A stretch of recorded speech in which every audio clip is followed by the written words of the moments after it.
Good morning students. हम 9वां पाठा देखते हैं परोपकार। परोपकार अर्थात दूसरे की भलाई। ये देखिए अच्छे हैं। पहला श्लोक है परोपकाराय फलन्ति वृक्षा परोपकाराय वहन्ति नद्या परोपकाराय दुहन्ति गावा परोपकाराय सताम विभूतिया। परोपकार अर्थात दूसरों की भलाई के लिए।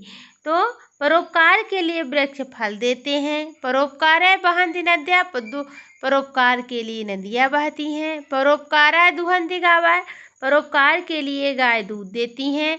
अर्थात परोपकारा सतम विभूतिया, यह शरीर भी परोपकार के लिए होना चाहिए। फलन्ति वृक्षा मतलब वृक्ष फलते हैं। वहन्ति नद्या अर्थात नदियाँ बहती हैं। परोपकार दुहन्ति गाय अर्थात दूसरों के परोपकार के लिए गायें दुही जाती हैं।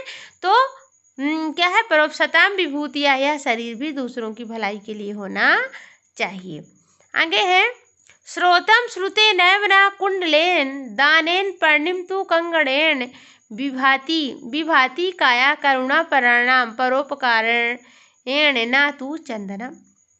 तो कान की शोभा कुंडल से नहीं पर धर्मार्थ सुनने से होती है। दानेन पर्णितु कंगणेन, हाथों की शोभा कंगनों से नहीं बल्कि दान देने में है।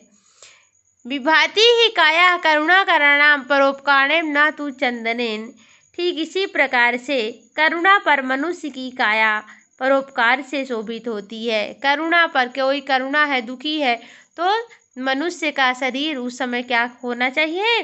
परोपकार में होना चाहिए, उपकार होना करना चाहिए, दूसरे की भलाई करनी होनी चाहिए। इससे मनुष्य के शरीर की शोभा बढ़ती है, चंदन का लेप लगाने से नहीं। आगे है परोपकाराय शून्य सिद्धिकः मनुष्य जीवितम जीवित पशवः एषां चर्मा युपकरिष्यति। परोपकार शून्य, परोपकार से रहित मानव के जीवन को धिक्कार है। जो परोपकार नहीं करते उससे रहित मानव क्या है? मानव के जीवन को धिक्कार है। वे पशु धन्य माने जाते हैं जो मरने के बाद भी जिनका चमड़ा उपयोग में लाया जाता है। आगे देखिए, तो पशवा मतलब पशु, ऐसा मतलब इनका, ठीक है। जो पशु क्या होते हैं, मर जाते हैं, इसके बाद भी उनके शरीर का चमड़ा निकाला जाता है, जूता चप्पल बनता है, ठीक है। वो मनुष्य धन्य है, उनका पूरा जीवन परोपकार के लिए था और मरने के बाद भी परोपकार में लगा है। आगे भवन्ति नमस्तर्वः फलोदगमैः नम्बाबुभिः रिवि लिम्बिना अनुधत्ता सत्पुरुषा समृद्धिभिः स्वभाव एवैस परोपकारिणाम। ठीक है।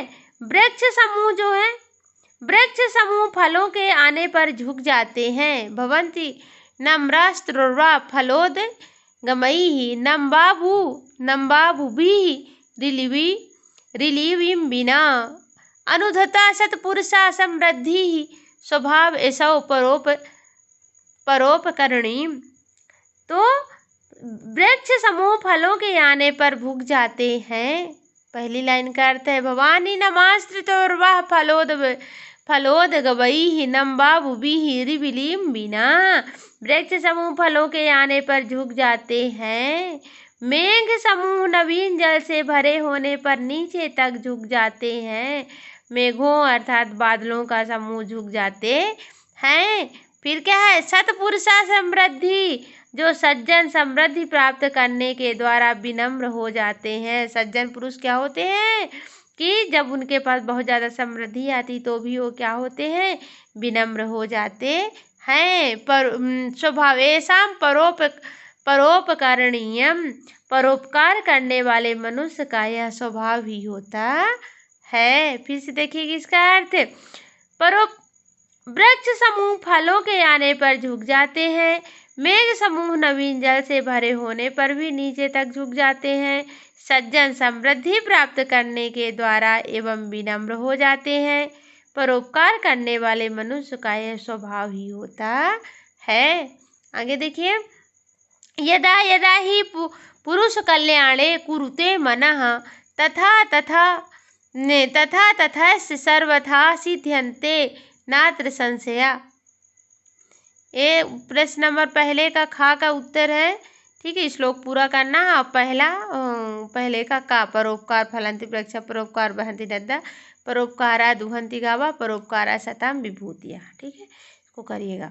यदा यदा जैसे जैसे मनुष्य शुभ कार्यों और धार्मिक अनुष्ठानों में अपना मन लगाता है, कल्याणे कुरुते मना, यदा यदा जैसे जैसे पुरुष शुभ कार्यों और धार्मिक कार्यों में अपना मन लगाता है, तथा तथा से सर्वथा सिद्ध्यन्ते नात्र संशया, उसके सभी कार्य अर्थात प्रयोजन एवं उसकी इच्छाएं, उसकी महत्वाकांक्षाएं पूर्ण हो जाती है। नात्र संशया, इसमें किसी प्रकार का संशय या संदेह का कोई प्रश्न ही नहीं है। फिर से वो देखिएगा, यदा यदा ही पुरुषः कल्याणे कुरुते मना, जैसे जैसे पुरुष शुभ कार्यों और धार्मिक अनुष्ठानों में अपना मन लगाता है, तथा तथा सर्वथा सिद्ध्यन्ते नात्र संशया, वैसे वैसे उसके सभी कार्य अर्थात प्रयोजन, उसकी योजनाएं एवं उसकी इच्छाएं पूर्ण हो जाती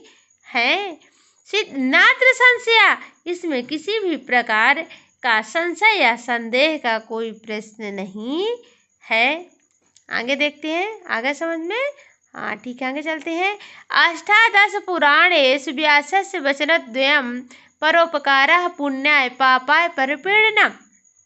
फिर से श्लोक देखिएगा, अष्टादश पुराणेषु व्यासस्य वचनद्वयं परोपकारः पुण्याय पापाय परिपीडनम्।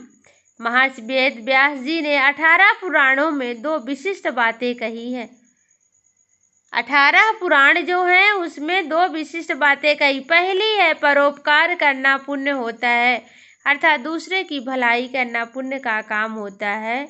और दूसरी बात, पाप का अर्थ होता है दूसरों को दुख देना। परोपकारा पुण्याय पापाय परिपीडनम्, दूसरों को सुख देना, परोपकार करना पुण्य होता है। और दूसरी पाप का अर्थ होता है मनुष्यों को दुख देना, इसलिए हमें कभी किसी को दुख नहीं देना चाहिए।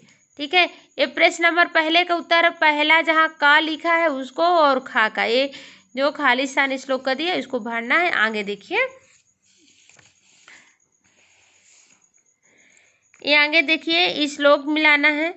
ठीक है, ये जो पहला दिया हुआ है तो पहला है, पहले का श्लोक देख लेना है, और इसको चौथा या 5वां आप इसको देख लीजिएगा, चौथा है शायद। ठीक है, आगे देखिए, श्लोकासन सह मेलन करना है।